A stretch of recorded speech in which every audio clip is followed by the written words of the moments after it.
Hello everyone, how you doing? Lee here for Three Hammers. Hope you're doing well. Back with my first solo video for quite a while. Got a big week coming up for West Ham. Got Arsenal on Sunday in the early kickoff. Then of course it's the Cup replay on Wednesday. Massive games. Previews and reviews will be up in normal times. Podcast is up as well. We had a good discussion about the best and worst goalkeepers, whether you'd sacrifice a win against Leicester if it stopped Tottenham winning the league. It's all covered in the podcast. Check it out. Check out West Ham Banter page as well on Facebook and Twitter. There's some good stuff going on over there. But the reason I'm here today is to try something a bit different. Today I'm going to look at West Ham against Arsenal, and this is something that gets talked about a lot on Twitter and Facebook. Is that it's the old thing of, well, none of your players would get into our team. But actually, the way West Ham have played this season, actually a lot of our players would get in most Premier League sides. So what I'm going to do is my West Ham mixed 11. Start in the most obvious place with the goalkeepers. Adrian's had a good couple of seasons with West Ham, but Petr Cech, outstanding, fabulous goalkeeper. Had a bit of a mare on his debut actually against West Ham. So hope that gets repeated on Saturday if he's fit. I think Ospina's played quite a few recently, but Petr Cech, for what he's won in the game, he's the all-time clean sheet record holder. Obviously, no competition there. As good as Adrian has been, Petr Cech is the goalkeeper. Going across the back from right to left, right back Hector Bellerin, fantastic young player. Came from Barcelona's youth academy, like so many good players do. Suspect he'll end up back at Barcelona. Sorry, Arsenal fans. I think that will happen in the future. Fantastic player. Gets forward, defends well. Still so young. Can't really see Cole Jenkinson getting a look in at Arsenal with him there. Obviously, West Ham have got James Tompkins has played there quite a bit this season, and Sam Byram's just come in as well. But Bellerin for a couple of seasons now has been Arsenal's first choice right back, and so he slots in. That's two Arsenal players straight away. Another one actually, Lon Koscielny. In my opinion, probably in the top 5 defenders in the Premier League. Prone to the odd red card and the odd mistake, but aren't most centre halves. But I think it's a no-brainer really that Koscielny goes in at centre half. Alongside him, first West Ham player Winston Reid.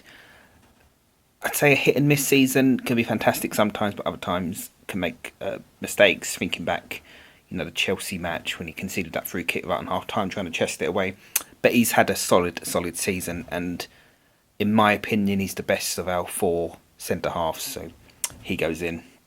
Left back was obviously between Monreal but I haven't gone for him. I've gone for Aaron Cresswell.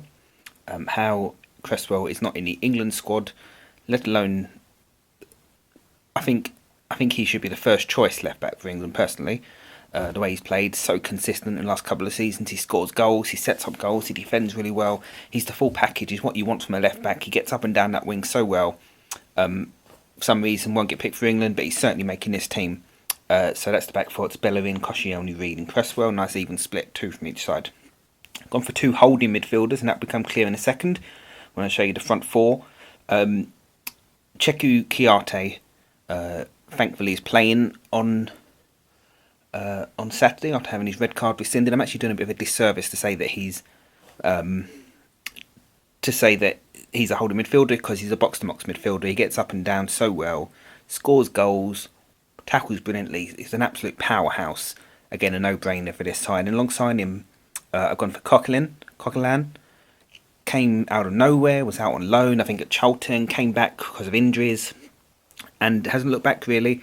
Great at breaking up the play. He's saved Arsenal millions of pounds because they've always needed a holding midfielder, and his emergence has been fantastic. So the 2 holding midfielders, that's Kiarte and Coquelin. And then it's kind of a front 4 without a main striker. So Aaron Ramsey, who, if he could stop getting injured so often, could be. Well, I think he is one of the best midfielders in the Premier League. I'm pushing him slightly forward in this team purely because of the goals that he scores. Fantastic record for a midfielder over the last couple of seasons. As I say, if he didn't get injured so often, then he really could be fantastic. But he goes in. And then the 2 probably most obvious ones, and there's been a lot of talk about who's better out of the two, Payet and Ozil. I'm going to be biased, obviously. Payet's a better player. Ozil had a fantastic start to the season. He was scoring goals. He was setting up goals. I mean, you don't play for Real Madrid unless you've got something about you. So they're both in the side, obviously. But who's the better player? I think Payet's been more consistent and probably sticking out in the mind a bit more because he's been a bit stronger over the last couple of months. Ozil can sort of drift in and out of games, I think. But saying that, a bit like Payet really, can pop up out of nowhere and do something wonderful and win you a match or get you a last minute equaliser. So Payet and Ozil probably rotating between in the hole and on the left hand side. And then up front, it was a tough one actually, because there isn't a standout striker. At first I was thinking, is it between Diafra and Olivier Giroud? I'm actually a big fan of Danny Welbeck as well, but none of those have got this. Alexis Sanchez is the person I've gone for. Not an out-and-out striker, although can play there and has played there for both Barcelona and Arsenal. Pace, scores goals, trickery. He's an all-round player. Big fan. And had to get him into this side. So there's my 1-11. Might annoy some people. Who have I left out? You know, is Per Mertesacker a better centre-half than Winston Reid? Is Winston Reid even West Ham's best centre-half in your opinion? Should it have been Collins or Bonner, Tompkins that has gone in there? Should Diafra play up front? Should Ramsey not be in the side? Let us know in the comments below. On Twitter, you know where to find us, at The Three Hammers. We're on Facebook as well, The Three Hammers. We'll be back, or Luke will be back with his review, because the preview's probably already up. By the time this goes up, there'll be a review of the United game. We'll hopefully do some more of those clips, which seem to have gone down well, of our reactions after the goals and the major incidents.